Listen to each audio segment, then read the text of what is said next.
Hello everybody, welcome back to She Smiles at the Future. I am here to do another reading of our book we've been reading, A Trip into the Supernatural by Roger J. Morneau. I hope everybody's doing good out there, and I hope you guys are enjoying this book so far. Okay, so we are on chapter 3. And chapter 3 is called A Trip into the Supernatural. The Canadian Merchant Navy attracted me because someone whom I knew had joined and told me how much he enjoyed it. Having the Royal Navy and Air Force watching over you, merchant shipping was the lifeline of the armed forces, gave you a secure feeling. For 2.5 years, I worked in the engine rooms of the various ships I was assigned to, most of the time as a fireman. I can remember coming on watch and saying to myself, I hope no torpedo slams into these boilers while I stand here. A number of men whom I knew perished at sea. That merchant Navy experience served to harden me more against God and man. Good jobs were hard to find in Montreal after the war because thousands of discharged servicemen swarmed the city looking for employment. I decided to learn a trade, something I could enjoy doing that would have some creativity to it. I didn't want a job for the sake of earning a living, so I decided to take my time and make sure that when I decided on a particular choice, I would really enjoy it. Meanwhile, to occupy time, I accepted a job at Windsor Bowling Alleys located on St. Catherine Street West. At the time, it was one of the nicest places in Montreal for all that type of amusement. I was assistant to the manager of the billiard room. The work wasn't hard. I met a lot of people, and it was a good pastime. I had not been employed there long when an old buddy I had sailed with at the beginning of my merchant Navy experience came walking in. Delighted to find that both of us were still alive, we had dinner together that evening and talked about many things. One topic that my friend Roland spoke about with great enthusiasm was his new interest in the supernatural. He told me how fortunate he was in having become acquainted with a group of people who were members of a society that communicated with the dead. The spiritualist medium had Roland talk with his father, who had died when he was only 10 years old. His father's spirit had given him much advice about the future. While it was interesting to hear Roland's experiences with the supernatural, they gave me a weird feeling. Then he asked me whether I would be interested in attending one of the seances. Maybe the medium could have you talk to your spirit of your dead mother. You would like that, wouldn't you? His enthusiasm abated some when he realized that I was so shocked that I could not answer. After a few seconds of silence, he continued, You wouldn't be afraid of talking to the departed soul of your dead mother, would you? Somehow I managed to say that I wouldn't, but I would like a little more time to consider it, having never thought about such a thing before. He looked me straight in the eyes and he said, Morneau, you're afraid. I can tell by the way you look at me. It is written all over your face. Man, you've changed a lot since I saw you last. The Roger Morneau I knew was afraid of nothing. I recall the time when you and I were deckhands along with 6 other neophytes, and the first mate came to us and said he needed a volunteer to go up and paint the upper portion of the main mast the next day. Which one of you is willing to go up there, he said. The height is not great, it's only 70 feet. But one has to have a lot of nerve once he has reached the top. He has to get off the board he sat on while being pulled up with a rope and lie on his stomach across the top of the mast, it was 2 feet in diameter, in order to paint on the opposite side. All of us were scared to death to go up there, and we were delighted to hear you tell the first mate that you would. Talk about courage, fellow, you had it. Now tell me, you're not going to chicken out on coming with me to our next seance, are you? After that little speech, I couldn't refuse. Suddenly, I had to live up to the image of Roger Morneau being afraid of nothing. I was hooked. Thus, one Saturday evening, my friend and I found ourselves in a home where a visiting medium to be an honored guest, and we were introduced to some of the others present. One couple in particular we felt honored to meet. The man was a professional entertainer, a jazz band leader currently in great demand. His band played in most of the elegant night spots. Late that evening, after the seance concluded and some of the guests prepared to leave, the band leader turned to his wife and said, "Honey, what do you say that we depart, as it's getting late?" At that moment, she was conversing with the medium, whom she found most interesting. "George, why don't you go home and get your rest?" she replied, "and I'll stay a little while longer and have the Bellingers drive me home." He agreed.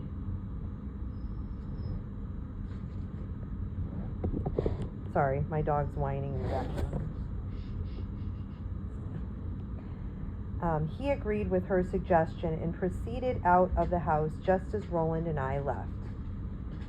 Once outside, George turned to us and said,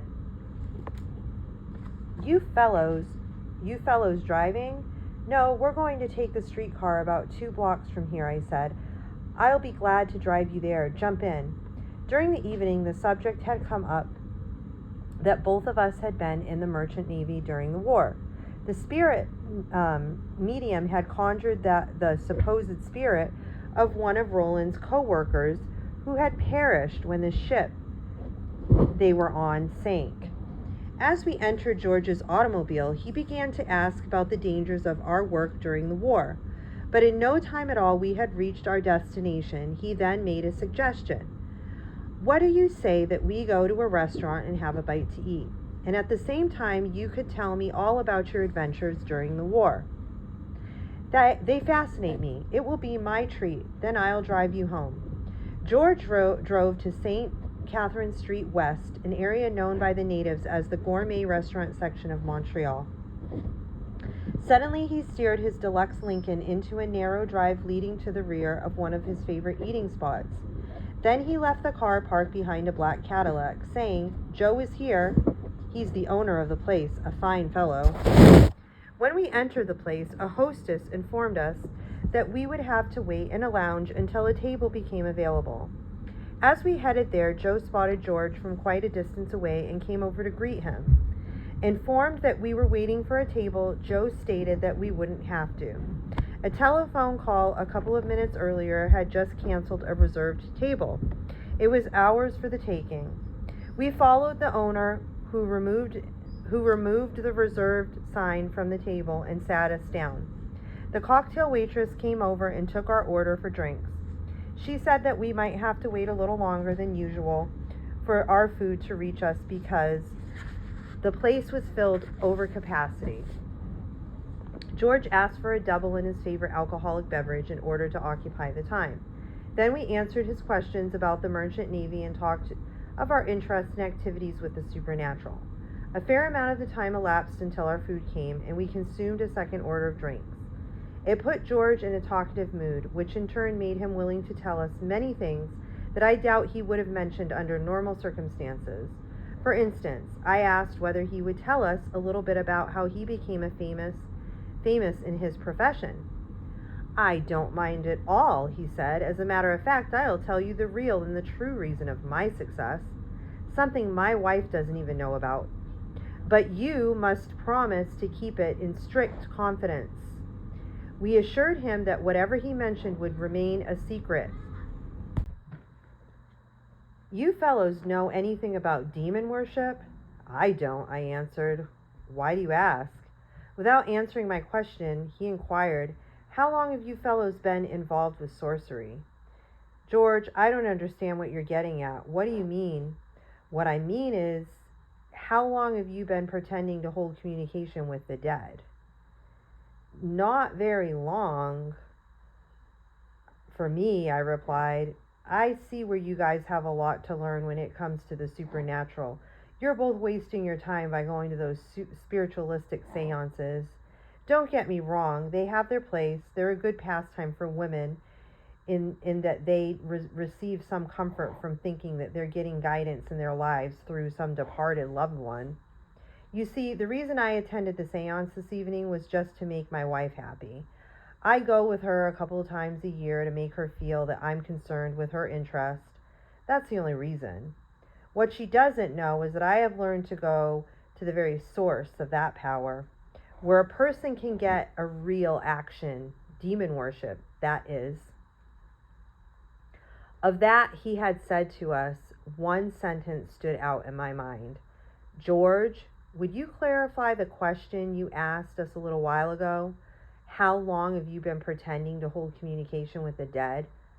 What do you mean by the word pretending? He smiled, glanced at his watch, and said, It's too late to explain that one tonight, but let me tell you this. You have not been talking with the dead. Then he went back to discussing his personal success. You see, for years it seemed I was a failure in organizing and maintaining my own jazz band. Then I was fortunate enough to be introduced to demon worship. And by that great power, I have obtained everything I always wanted. Of course, I had to become acquainted with certain rituals that I needed to perform before the spirits began to work their things out in my behalf. His face lit up with a big smile. From that day on, it was instant success for me and my band. Recognition came to us overnight. Without any effort on our part, we were discovered, though we had been there all the time, and heralded as one of the great bands in our field. Somehow, the news media got all excited about us. We became the talk of the town. The leading people of the radio world discussed us, and in no time we reached the top. George took another sip from his glass, a puff from his cigarette, and continued. We have been in constant demand ever since. Money flows in. Our fees are in the highest in the industry. People like to dance to our music. In reality, the spirits take control of us, or, in other words, possess us, energize us, and in turn we pass the influence on to the people. They like what they get, and they keep returning for more of the same. Leaning back and lighting another cigarette, he chuckled a little and said, You guys have got to hear this. I had an interview on the radio about a month ago, and I really enjoyed myself. There were 6 of the top people of the radio world from Montreal and Toronto conversing with me. Everything I said seemed to fascinate them. In fact, I was amazed over my instant responses. Never had I been so witty in my life, and I enjoyed the attention they gave me. It almost reached a state of worship. In addition, they were trying to figure me out, and when we parted, they still hadn't succeeded. Looking at his watch once more, he said, Fellows, it's getting late. What do you say that we get rolling home? Waiting to get his check, George commented, That success of mine is easy to figure out once a person understands the mighty power of the spirits and the process involved in getting that power to working for you. Amazed at what he had told us, Roland and I asked him to tell us more about it as we drove home. I feel impressed to tell you of my experience because I believe you are looking for something powerful to benefit your lives, and I know that you will not find it by attending seances such as the one that you were at this evening. Let me put it to you this way. Why do you want to play in the little leagues when you can be in the majors? My friend then asked him to tell us how to get into the major leagues of the spirit world. You two are truly brave men, George said, and have done a lot for our country. Now I'm going to do something great for you. I will arrange for both of you to attend our next spirit worship assembly. Then George, glancing from side to side, an air of indecision about him, finally said, There is one point I want to be assure myself of, though. I presume you have no reverence for Christ in your life. Am I right? The reason I ask is that we can't have anyone there who has any loyalty to that Christian God, as it could be disastrous. We both assured him that we had blasphemed God and gone past the point of no return. I became aware of the fact this evening, he continued, that the conjured spirits seem to have favored you two above all the people present there. I hope that my question does not offend you. I had to ask it just to make doubly sure that you guys are okay. Although I was somewhat reluctant to attend a gathering of demon worshippers, my friend Roland had no hesitation in doing so. He reasoned that since we were going to hell anyway, to burn throughout eternity, we might as well get acquainted with some of the folks before we arrived. I assumed that George might never contact us again, since he had been drunk when he made that invitation, and in the morning he probably wouldn't even remember half of what he had said the night before. But a few days later, we both received a call to be ready at 8 o'clock the following evening when he would pick us up. That nearer to be forgotten evening began by George filling us in on many details of the secret society to which he belonged. He wasn't a fast driver and seemed reluctant to pass streetcars in motion. We must have made probably 100 stops on our way to the meeting, so we had a lot of time to converse before we reached our destination. George told us that we should not be surprised to meet some of the great and successful people of Montreal, and named at least a half a dozen or more of notable ones. His statement surprised me in that I had already concluded that we would meet a group of tough-looking characters. But on the contrary, everyone was surprisingly well-mannered, superbly dressed, and possessed a winning personality. They made us feel as if we had known that they had known us for a long time and we were part of their group. The meeting convened about 15 minutes after our arrival. It was most informal. The people spent about 2 hours telling of the fantastic accomplishments they had attained through the workings of the spirits, mainly business transactions resulting in great profits to themselves as a result of their abilities to use clairvoyancy and mental telepathy by way of the spirits to influence people in their decisions. One man told of how, as an astrologer using divination, he became a counselor to certain wealthy persons in their investments and was himself becoming rich. He explained how a demon spirit hovered at his side during each session to give him precise information, audible to him but not to the client, or how they should invest and when. These rich folks have the means to invest, he said. I have the know-how to make it pay off. Highly impressed, my friend asked whether he ever worried about being cheated on his share of the returns. I counsel on a percentage of the returns on investments.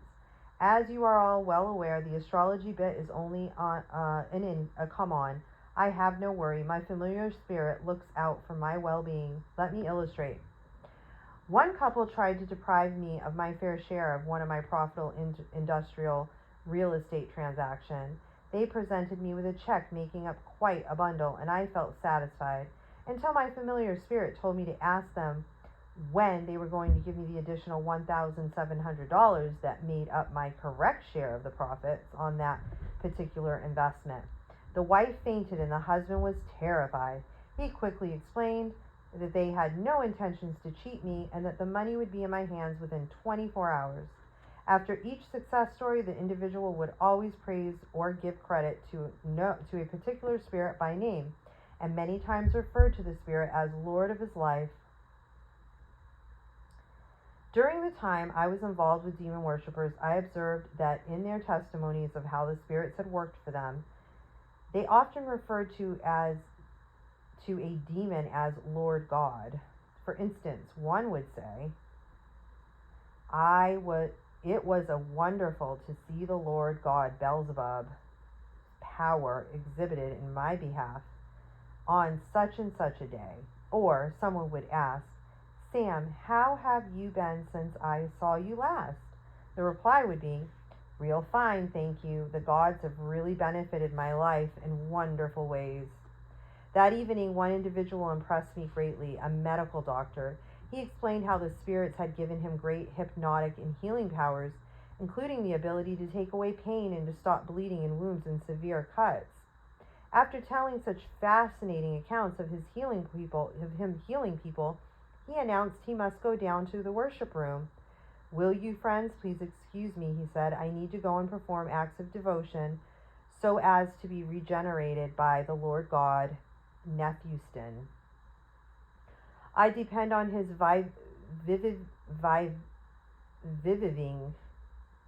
I've never seen that word, guys, power to revive and heal my patients. An hour after the meeting started, oops, I lost my place. An hour after the meeting started, a latecomer appeared. A number of people greeted him, referring to him as Charmer. As we drove back home late that evening, I asked George, what about the dignified-looking gentleman who came in late? Some addressed him as Charmer. Does the name have any particular significance? It does. Sorry, but I can't say anything about him now. After you have attended a few of our meetings and you become part of the group, remind me to tell you about him. He's a fascinating individual. In fact, he is believed among us to have been the greatest charmer or hypnotist who has ever walked the sidewalks of Montreal. By the way, fellows, I was delighted to see how everyone this evening took to you guys.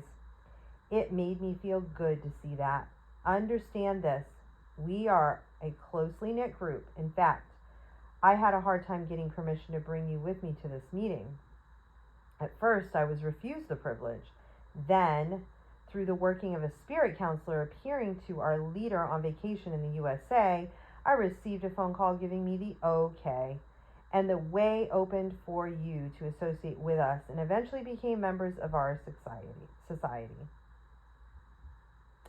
I'll tell you more about it sometime in the future. I felt somewhat uncomfortable when I heard George assuming that I was going to become one of them, but the whole thing overjoyed Roland. After a few visits, George said, I'll have you come downstairs to our worship room. I think you will find it quite impressive. However, it will not be possible for you to visit the worship room of the gods until the Satanist priest is present, and only then after receiving the approval of the spirits. The meeting had taken place in a private home, a luxurious Montreal residence. As we visited on the main floor, we could hear faintly coming from the basement level sounds that closely resembled the type of religious music and chanting used by the people of India. Every so often, some of the people would go downstairs, returning for about 30 minutes or so later. All that activity prompted George to lean toward me as we sat on a sofa, saying softly, Our worship room is downstairs. I'll tell you about it after we leave this evening. About 6 weeks after we had met the man called Charmer, I asked George one evening as we were returning home whether he felt like telling us about him. Oh yes, you fellows should hear about that fascinating individual. But first I would like to remind you that we are, generally speaking, a law-abiding group of citizens. I don't know of any one of us who wouldn't give the shirt off his back to help someone, and we never really take advantage of people with the powers the spirits have passed on to us. But in the case of the charmer, well, he's somewhat different from the rest of us. It appears that he has a weakness in his character, and because of it, employed his great hypnotic power or gift in a way that he should not have done. I should say that he lost his sense of direction for a short while. He is a sharp businessman, owns 2 nightclubs, and has been doing exceedingly well. And as I said before, he's a powerful hypnotist. He can place a person under his spell or in a hypnotic trance in less than 10 seconds, if he or she agrees to look him straight in the eyes. Having 2 nightclubs, he has a lot of contact with show business people. Most groups stay for an engagement about 4 to 6 weeks, then move on to another area. We became aware of the fact that some of the groups were breaking up or would lose one of their members after performing in one of his clubs. And the dropout was always a female. About 6 months ago, the Montreal Vice Squad raided a plush house of prostitution where all the girls consisted of former nightclub entertainers, and every one of them had worked for him. You see, George continued, those girls would never have found themselves in that situation if they were in if they had not agreed to let someone hypnotize them. Such a person can never, from then on, resist the hypnotist's power.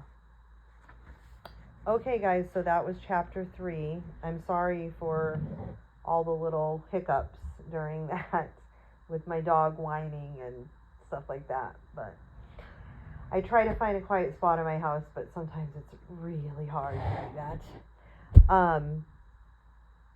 And there was a couple words in there that I had never seen in my life, and I'm sorry if I didn't say them correctly, but I do my best.